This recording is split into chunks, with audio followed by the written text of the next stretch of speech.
Hello friends, welcome to our channel Mechanical Motivator. In this channel, we will be seeing mechanical and motivational videos. So today what we're going to see is problems on critical speed of the shaft or whirling speed of the shaft. Actually today we'll be seeing two problems in detail. One by one we'll be seeing. So first problem is I'll be once when I read the question, I will also relate the question with the given data so that it would be easy for you to match it. So what's the problem is okay. A shaft 1.5 meter long. So length of the shaft is 1.5 meter. Supported in a fixed bearing. So if you see the word fixed bearing, then it's a simply supported beam.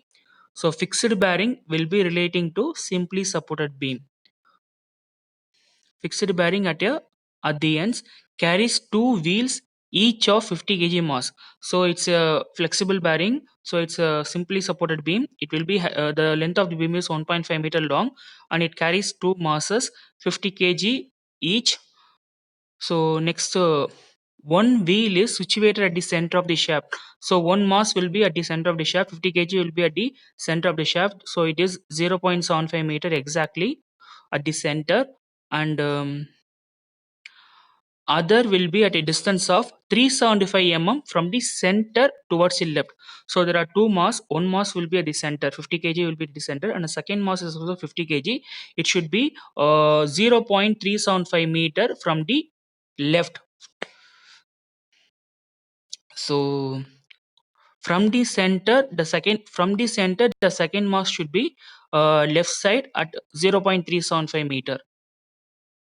Next, what is the shaft is hollow of external diameter 75 mm and internal diameter 40 mm. So length will be 1.5 meter, two masses 50 kg each. Outer diameter is 75 mm and inner diameter is 40 mm. The density of the shaft material is 7,700 kg per meter cube. So rho. So density we represent as rho. So rho is 7,700 kg per meter cube. Modulus of elasticity is 200 giganewton per meter square. So it will be shown in next slide. So Young's modulus E is equal to 200 giganewton per meter square. So giga means 10 power 9. What we have to find is we have to determine the lowest whirling speed of the shaft, or else it's also called as critical speed of the shaft. We have to taking into account the mass of the shaft. So mass of the shaft should be considered. When we see this word mass of the shaft, then we have to consider the UDL acting in the shaft.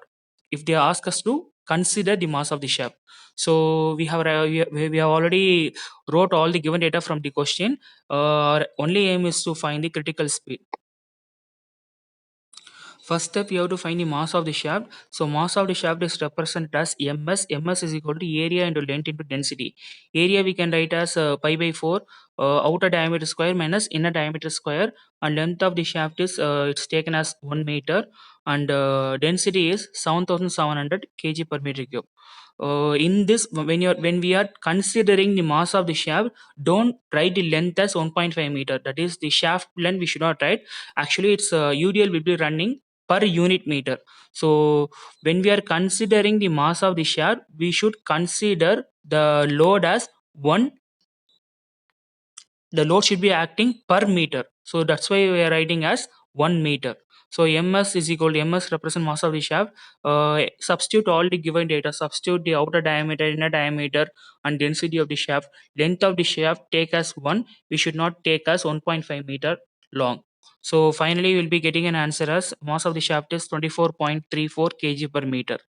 Next, we have to determine the static deflection for both the masses. So first, we have to consider mass 1. Actually, mass 1, it's a simply supported beam having eccentric load. So there will be two values, A and B. Two values will be there. A is equal to 0.375 meter and B will be 1.125 meter. So we are going to determine the deflection. Del 1 is equal to, the formula will be W A square B square divided by 3 EIL. So A and B value we know, E value, Young's modulus we know, I value we have to determine, L value is 1.5 meter. So moment of inertia formula is pi by 64, outer diameter power 4 minus inner diameter power 4. So when we substitute all the values, we will be getting a deflection as del 1 is equal to 6.79 10 power minus 5 meter. Now we are going to determine the static deflection for mass second mass M2. So the second mass is actually simply supported beam with point load. So for that particular condition, the deflection formula is WL cube by 48 EI. We know the W value. W is mass into gravity. Mass is 50 kg. Gravity is 9.81 and length is 1.5 meter. So for E value, Young's modulus value we know, and moment of inertia value we know. We have to substitute formula pi by 64 outer diameter power 4 minus inner diameter power 4. When you substitute all the known data, we will be getting an answer as 1.21 10 power minus 4 meter. So this is the deflection for due to the mass M2. So next we have to determine the static deflection due to UDL. Since we are considering the mass of the shaft, we have to determine the deflection for UDL also. So del S, the formula will be 5 by 384 into WL power 4 by EI. We know all the value. W value we know, L length value we know, Young's modulus we know, I value we know. Just substitute all the given data from the all the data from the given data. We would be getting a static deflection for UDL as 5.51 10 power minus 5 meter. So we have determined the deflection for mass 1 and deflection for mass 2 and deflection due to UDL. We have determined three deflections. So critical speed formula will be NC is equal to 0.4985 divided by root of del 1 plus del 2 plus del S by 1.27. We have got this formula from the Dungerly method. Previously we saw a derivation regarding that. So just substitute all the values, all the deflection for mass 1, deflection for mass 2, and deflection due to the static due to the UDL. So when we substitute all the known given data, we will be getting a critical speed value as 32.7 RPS. So it's revolution per second. So if you want to convert into revolution per minute, means just multiply with 60. So we will be getting an answer as critical speed is equal to 1962.48 revolution per minute. So our ultimate aim is to determine the critical speed or whirling speed of the shaft. We have determined it. Next one is a vertical shaft of 5 mm diameter. So diameter is equal to 5 mm. 200 mm long. So length is equal to 200 mm. And is support on a long bearing. So just underline this long bearing. Long bearing denotes fixed bearing. If it's a flexible bearing means we can consider as simply supported beam. Since it's a long bearing, we have to consider it as fixed beam. Long bearing at the ends. A disc of mass 50 kg is attached to the center of the shaft. So in the center there is a mass of 50 kg. Neglecting any increase in stiffness due to the attachment of the disc to the shaft. Find the critical speed of rotation. Find the critical speed of rotation and maximum bending stress when the shaft is rotating at 75% of critical speed. So NS means speed of the shaft is equal to 75%. So 75 by 100 into critical speed of the shaft. The center of the disc is 0.25 mm. Actually, it's not y, it's actually a eccentricity value. We have to write as small e. Small e is equal to, just rectify here, it's not y, it's small e. Eccentricity is equal to 0.5 mm from the geometric axis of the shaft. And Young's modulus value they have given us 200 giganewton per meter square. So just write all the data from the question as a given data. Our main aim, what we going to find is we're just going to find the critical speed and bending stress value. So first, as usual, critical speed, since it's a fixed beam, it a point or a center. So formula will be del is equal to WL cube by 192 EI. So W is M into G. So 15 to 9.81, we will be getting a weight as 490.50 Newton. So we're going to determine the moment of inertia. So pi by 4 into d power 4, diameter is 0.05 meter. So we'll be getting a moment of inertia as 3.0679 10 power minus 11 meter per 4. So just substitute the all values in the deflection formula. So once we substitute all the value, we'll be getting a deflection as 3.33 10 power minus 3 meter. So once we found the deflection means it's very much easy for us to determine the critical speed. Actually, critical speed formula is 0.4985 divided by root of del. Actually, there is a mistake here. You have to write as 0.4985 divided by root of del. So substitute a deflection value. We will be getting an answer as 8.638 RPS, revolution per second. So our ultimate aim is to find the maximum bending stress. So sigma will be the maximum bending stress, and n is the critical speed of the shaft, and nc is the critical speed. So we get the help of a bending moment equation, that is nothing but m by I is equal to sigma b by y is equal to E by R. M is the bending moment, I means moment of inertia, sigma b means bending stress, and y is the distance from the neutral axis, E means Young's modulus, R is radius of curvature. So just take these four data alone. So m by I is equal to sigma b by y. So we can write as m is equal to sigma b by y into I. Consider it as a equation 1. Now, shaft fixed at both the ends means the moment formula will be W1 L by 8. So, W1 will be the additional mass. We will be determining that in the next further steps. So, consider this as equation 2. Now, what we're going to do is we're going to equate 1 and 2. When you're equating, instead of M, substitute W1 L by 8. So, from here, M instead of M, you're going to substitute this expression. So sigma b by y into I is equal to m, instead of m, w1 by w1 L by 8. So y is nothing but distance from neutral axis. So the, half of the diameter, we will be getting y is equal to 2.5 10 power minus 3 meter. So W1 will be, if you want W1 means just cross multiply everything to the left hand side. So we'll be getting a sigma b by y into I into L into 8 by L.